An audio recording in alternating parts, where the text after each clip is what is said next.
ये जो मांग की जा रही है ना रोड बनाने की, बड़ा अचंभा हो रहा है। मतलब सुन के जितना मैं अंदर जान रहा हूँ इस आंदोलन को, बड़ा अजीब लग रहा है कि आंदोलन अब का नहीं है जो अभी हो रहा है। ये आंदोलन बहुत पुराना है। आप बताइए सर, कब से स्टार्ट हुआ है? सर, ये जो आंदोलन है इसके लिए विगत कई सालों पूर्व से जो है आंदोलन हो रहे हैं। जो आज हमारे मेयर हैं शैलेंद्र राउत जी, उन्होंने भी एक बार यहाँ पर आंदोलन किया है, इसी जगह पर किया है और उन्होंने यहाँ से कूच किया है देहरादून के लिए। ये कब, पहली बार कब हुआ? 2008 में। 2008 से ये मांग चली आ रही है। और आज क्या है? इससे पहले से ही आज है 2025। 2025 अभी तक लोग एक रोड बनाने के लिए लड़ाई लड़ रहे हैं यहाँ पे। बिल्कुल और बिल्कुल। ये रात में भाई साहब टाइगर के साथ, बाघ के साथ यहाँ बैठे हुए हैं। हम लोग उस दिन मतलब ये सोच लो कि एक चिड़िया घर के अंदर बाघ घूम रहा है और आप चिड़िया घर के अंदर हैं, बाहर नहीं। किसी भी समय जान का खतरा है। और मतलब मैंने अभी चिड़ियाघर देखा है, मैंने टाइगर अपने आंखों के सामने देखा है, गुलदार देखा है, उसमें मेरे को डर लग रहा था। बिल्कुल बिल्कुल। और अगर कोई आदमी जंगल में रात में बैठा हुआ है, 4 आदमी केवल, वो भी एक आदमी जो भूखा है, अनशन पे है, तो मतलब अजीब बात है कि यहाँ की सरकार सोई क्यों इतना, वो काम क्यों नहीं करती है? रितु खंडूड़ी जी को यहाँ आना चाहिए, लोगों की बात सुननी चाहिए और जल्दी से इस काम को कर देना चाहिए। इसमें ज़्यादा टाइम बिल्कुल नहीं लगाना चाहिए। बिल्कुल सही बात कही आपने कि सरकार को, और जो खास करके हमारे जो जनप्रतिनिधि हैं चुने हुए, जो 2008 से मामला चल रहा है, बड़ा अजीब लग रहा है। मेरे को नहीं पता था 2008 चल रहा है। नहीं, 2008 से चल रहा है। और जो हमारे अभी के मेयर हैं और पूर्व भाजपा के विधायक रहे हैं शैलेंद्र राउत जी, उन्होंने ये आंदोलन किया था, इस मुहिम को आगे बढ़ाया था। लेकिन राजनीतिक, क्योंकि सत्ता जो है, जो राजनीति है, तो राज को राज रहने दो। जो आपने गाना सुना है, वो राज एकदम से निकल नहीं पाते हैं बाहर, तो ये फिर उसके बाद में ठंडे बस्ती में चला गया। और आज वो यहाँ पर हमारे शैलेंद्र राउत जी भी मेयर हैं, उन्होंने भी आंदोलन किया है। लेकिन दुखद बात है कि यहाँ पर रितु भूषण खंडूड़ी जी तो नहीं आई हैं, लेकिन हमारे जो माननीय महापौर जी हैं वो भी यहाँ पर इस हमारे अनशन स्थल पर नहीं आए हैं, जबकि वो आंदोलनकारी रह चुके हैं। तो आंदोलनकारी को किस प्रकार से कितना तकलीफ़ होता है, किस प्रकार से उसको फेस करना पड़ता है। और हम तो यहाँ पर जंगल के मुहाने पे बैठे हैं, बीच में बैठे हैं, और यहाँ पर टाइगर, हाथी, सभी मतलब सभी जानवरों से यहाँ पर ख़तरा है। तो जब परसों ये घटना हुई है, तो उसके बाद में कल मैंने देखा है, क्योंकि कल भी हम यहाँ पर आए थे, परसों भी हम आए थे, लेकिन हम चले गए 12 बजे और उसके बाद जस्ट आप भी 12 बजे तक थे? हाँ, हम 12 बजे तक यहाँ पर तकरीबन डेली ही आ रहे हैं। हम खाना खा के आते हैं और यहाँ पर अपने भाइयों के साथ में, अंथवाल जी के साथ बैठते हैं, पहले अपने प्रवीण थापा जी के साथ में और भाइयों के साथ। यहाँ पर व्यवस्था होती है कि हम भी यही देखते हैं कि भाई यहाँ पर पूरी व्यवस्था हो पा रही है कि नहीं। कम से कम यहाँ पर 4 लोग तो रहने चाहिए, एक अकेला आदमी की बस की बात नहीं है। तो हमारा भी नैतिक धर्म बनता है, फर्ज बनता है। तो मैं ये कहना चाहता हूँ कि जो हमारे घर घर चुनाव के दौरान वोट लेने के लिए आते हैं, हर घर में जाते हैं, हर किसी के कदमों में पड़ते हैं, लेकिन जब वो जीत जाते हैं तो उनके जो दिलो दिमाग है वो आम जनता से हट जाता है। और वो आज जो ये अनशन, जो यहाँ पर आंदोलन चल रहा है, ये आज 32वां दिन है। वैसे तो ये आंदोलन काफ़ी पुराना हो चुका है, क्योंकि इसको पहले हस्ताक्षर अभियान चलाया थापा जी ने तकरीबन 30 दिन तक, तो उस हिसाब से ये 90-92 दिन इस आंदोलन को हो गए हैं। लेकिन आपको के चैनल के माध्यम से मैं देश के नागरिकों को बताना चाहता हूँ कि यहाँ पर राज्य सरकार की ओर से, और यहाँ पर हमारे जो जनप्रतिनिधि विधायक हैं, और जो हमारे महापौर जी हैं, और जो हमारे दूसरे ये बलूनी जी हैं, जो कि लगातार पहले राज्यसभा सांसद रहे हैं और उसके बाद वो लोकसभा में चुनाव जीत गए हैं, लेकिन वो आज दिन तक इस धरना स्तर पर नहीं आए हैं। तो कहीं ना कहीं वो अपना राजधर्म का पालन नहीं कर रहे हैं, और ये बहुत ही जनता के लिए एक गलत संदेश जनता में गया है, और जनता इसका जो है जवाब भी देगी। जो हम सोचते हैं, जैसे हमारे दिलो दिमाग में है, और यहाँ पर जो जनता आती है उनको काफ़ी आक्रोश वो व्यक्त करते हैं। तो इससे साफ जाहिर है कि अगर सरकार ने जल्दी से जल्दी इस मार्ग पर सुनवाई नहीं की, जैसे कि कहते हैं कि एनजीटी में केस लगा हुआ है, ये जो सुप्रीम कोर्ट में केस लगा हुआ है, तो हमारा मानना ये है कि अगर हमारी ऋतुभूषण खंडूड़ी जो हमारी जनप्रतिनिधि विधायक हैं, अगर वो विधानसभा की अध्यक्षा हैं, तो वो उस पटल पर एक छोटा सा अपना एक लाइन का प्रस्ताव लाएं कि ये जो एनजीटी में जो रोक लगी हुई है हमारी कोर्ट में, इसको हटा दिया जाए।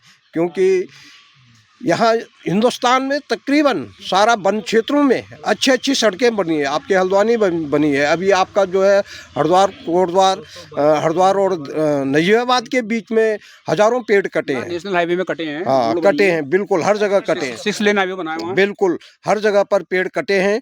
और यहाँ पर ऑलरेडी जो है ये अंग्रेजों की, आपको बता देना चाहता हूँ कि ये आज की सड़क नहीं है, ये डामरीकरण सड़क थी अंग्रेजों के टाइम पर, और उस वक्त के जो योद्धा 1947 से पहले की सड़क है। हाँ उस टाइम की सड़क है ये।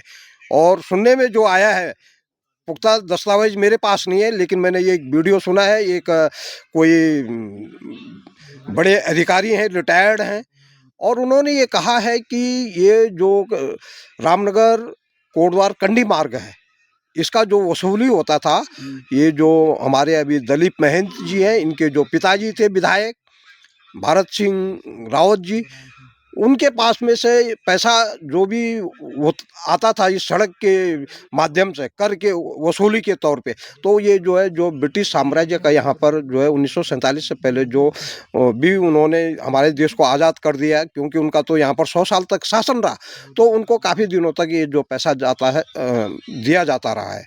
इस प्रकार की मैंने बातें सोशल मीडिया में सुनी है। कहने का मतलब है कि रोड पहले से मौजूद थी, 1947 से पहले इसमें लोग आते थे, जाते थे, चलता था, केवल रोड को नया नहीं बना रहे हैं, खाली उस पर डंबर बिछा रहे हैं बस, और उसी की मांग चल रही है। उसी की मांग चल रही है, वो चल रही है 2008 से तो बहुत ही ज़्यादा जोर से चल रही है। ऐसे तो पहले से भी चिट्ठी पत्रियों के माध्यम से तो बहुत पहले से चल रहा है, ये 80 के दशक से चल रहा है पहले से। और एक और बात, ये जो रोड की मांग हर एक इलेक्शन में होती है, उनका मैनिफेस्टो में रहता है कि रोड बना के देंगे। बिल्कुल, अभी भी मैंने देखा है कि कांग्रेस पार्टी ने मैनिफेस्टो में डाल दिया है कि रोड बनेगी, जो मैंने कल लेटर देखा मैंने एक। जो मैं आपको इस संदर्भ में थोड़ा सा बताना चाहूँगा कि जब कांग्रेस की सरकार थी, तो कांग्रेस ने इस पे काम करना शुरू किया था, और इसमें एलिवेटेड रोड का जो उन्होंने खाका खींचा था, लेकिन वो चुनाव हार गए, पार्टी सत्ता से बाहर हो गई, और जो वर्तमान हमारी ये सरकार है, इन्होंने, मैंने पेपरों में अखबारों का, क्योंकि मैं खाका खींचना सर अलग बात होती है,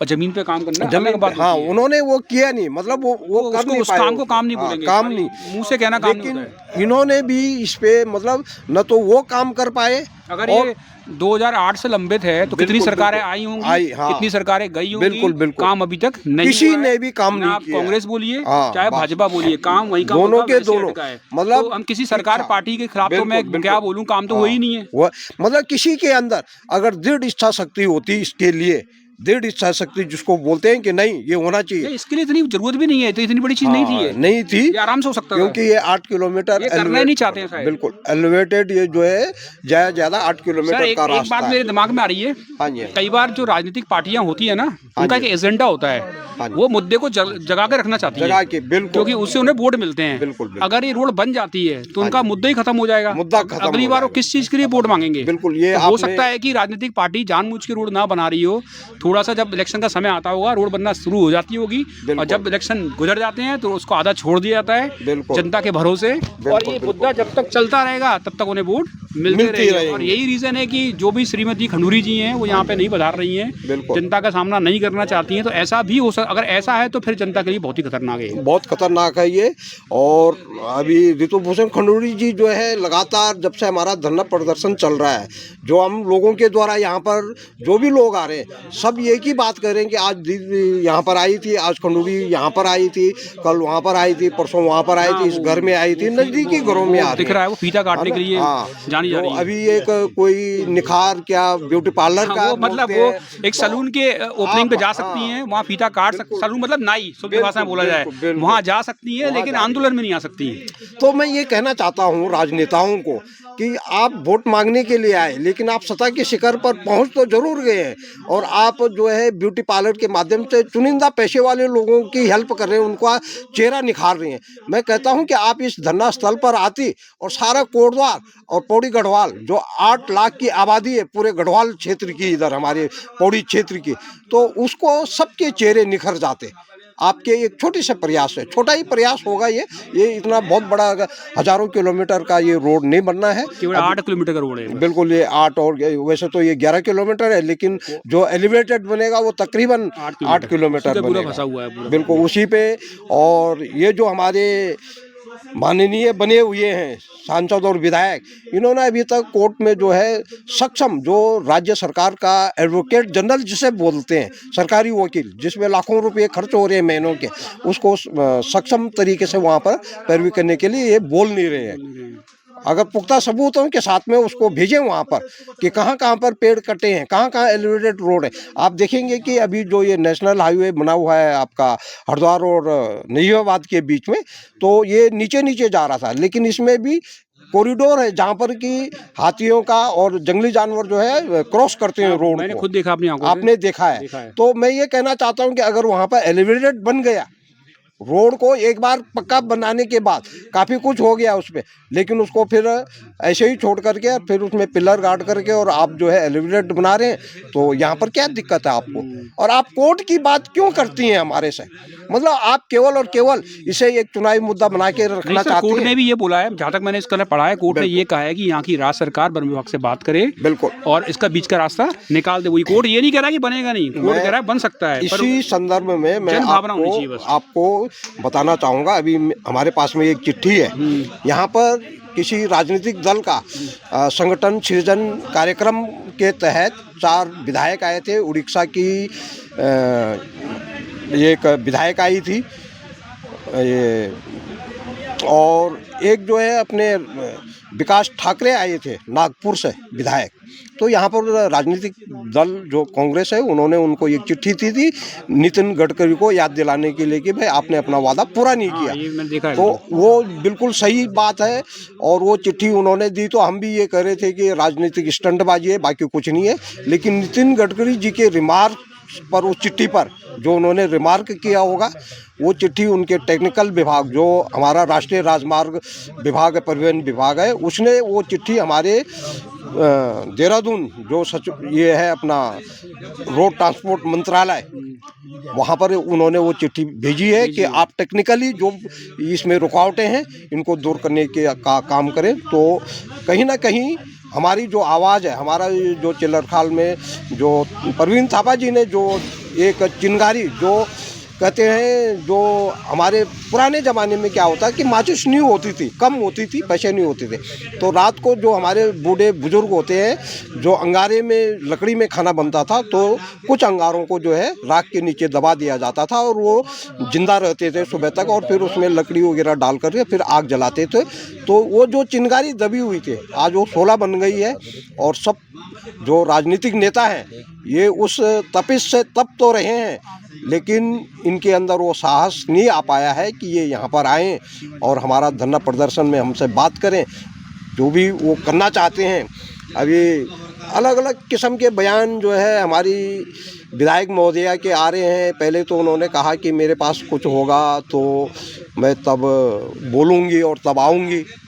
जब सोशल मीडिया के लोगों ने उनसे पूछा, आप जैसे प्रबुद्ध पत्रकारों ने पूछा, तो पहला जवाब तो उनका ये था।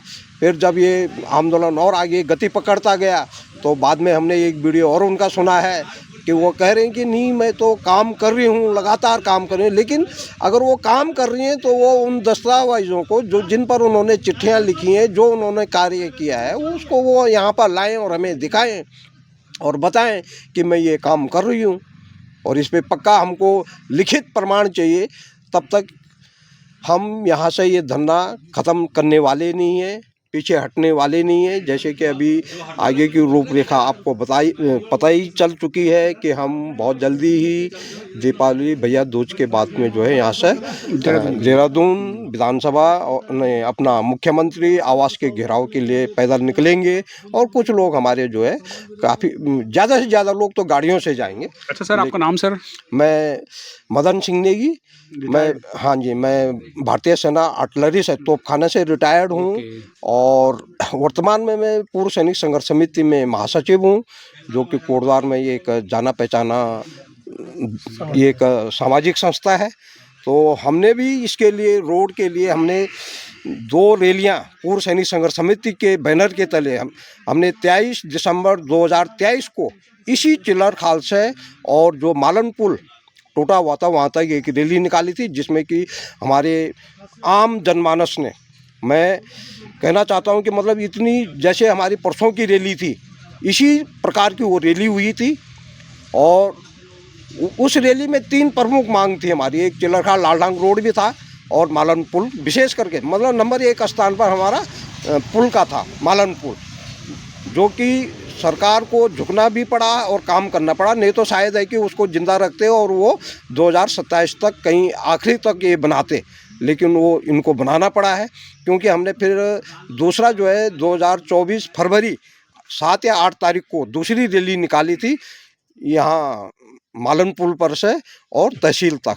तो हम लोग भी, और हमारा भी सोच है, हमारी संस्था का सोच है, पूर्व सैनिक संघर्ष समिति बार बार कहती है कि चिल्लरखाल लालढांग रोड के लिए हमने काफ़ी कॉरेस्पोंडेंस भी किया है। हमने प्रधानमंत्री को, नितिन गडकरी जी को, मुख्यमंत्री को, राज्यपाल को काफ़ी चिट्ठियां लिखी हैं, लेकिन उन चिट्ठियों को कूड़ेदान में डाल दिया जाता है या क्या कर दिया जाता है, हमारे को आज दिन तक कोई रिप्लाई सरकार की ओर से और नेताओं की ओर से नहीं आया है। भारतीय सैनिक में रिटायर नेगी जी काफ़ी काम कर रहे हैं इस आंदोलन के लिए। रात में 12-12 बजे तक बैठते हैं और यहाँ की जो माननीय विधायक हैं उन्हें शायद पता नहीं है कि लोग किस कदर आक्रोशित हैं यहाँ पे, इस आंदोलन को कितना सपोर्ट कर रहे हैं और उन्हें अब रोड चाहिए ही चाहिए। और रोड विकास के रास्ते में आड़े बना हुआ है और ये जब रोड बन जाता है तो उत्तराखंड तो खैर बहुत बड़ी बात कर रहा हूँ, कोटद्वार का बहुत ज़्यादा विकास होगा। वैसे तो रोड कुमाऊं को भी कनेक्ट करता है और दोनों कमिश्नरों को मिलाता है और बहुत ज़्यादा विकास होगा। अब एक सैनिक को आना पड़ रहा है, मुझे थोड़ा दुख के साथ कहना पड़ रहा है, रिटायर